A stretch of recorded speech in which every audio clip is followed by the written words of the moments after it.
doing things that actually helped you. Now, another side of this, you talked about your not being a butterfly. I mean, how common was it for men in your situation to take advantage of the women who worked on the base? Well, in some cases you didn't have to. Give you an example. One night I got called. I was the executive officer of the aviation company, and I got called, and a couple of my enlisted men had got caught downtown. Mm-hmm. Now, downtown's off limits, and everything closes up about dark, and they close the gates, put the barbed wire around. You don't get out with a couple of vehicles, unless you got a couple of vehicles, written orders, machine gun, radios, flak jackets. I mean, it's a jump through a hoop situation. So I got a couple guys in the Jeeps and all that stuff and went down to the MP station. And sure enough, these are a couple of my enlisted men. And they were down at the brothel going to stay all night. So I brought them back and took them down to my air section, and I told the guard that it sounds funny, we had a barbed wire enclosure inside the compound because we don't need people trying to cut across the runway and things. So, and finally I got my guys separated from everybody else's because they're coming from all these different battalions and group, and got them one building, and they all lived in the one building, and they pulled guard duty on our air section. So if we had a scramble, these guys know what things got to be untied, we got a big plug one in the air intake's got to come out.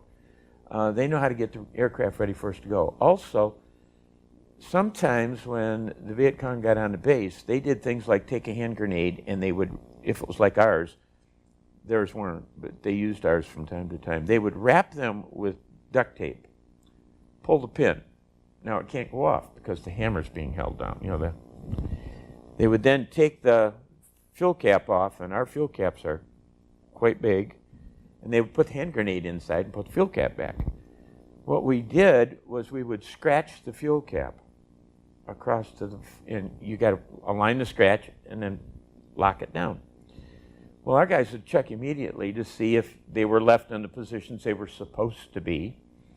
And so our guys were on the base, and they pulled guard duty on our airfield instead of on normal guard towers. And I came in and I told the guard, he was sitting in the air section, which is okay, he can sit there part of the time. I told him to get lost. I want to talk to these two enlisted men. And I told him, I says, it's not my standards, my belief and stuff, you know, that's sacred. This is with your wife. You don't go other places. And I told them, I says, they were stupid. And they're looking at me kind of funny like, and I says, you know, you go down to, I forget what they called it. They had a place where it was like a manpower pool, and we could go down there, and the Vietnamese were somewhat screened in things, and you go down and you talk to them. And I says, go down there, find a gal you want for a maid, talk to her. Tell her what you expect. And if you expect to get laid twice a week, tell her, you know, I'm going to get laid twice a week. And if I get sick, if I come up with some strange disease, I mean, you're getting fired. And you lay down the law to them, and they're quite open about stuff like that. I mean, the guys tell me about I don't know, but a lot of the little whorehouses along one of the roads were little tar paper shacks. I mean, little small places. And they might be separated by about this much. And they'd have windows on the side, and they tell me about the girls talking to each other. Well, the guys are having sex. They're going, what?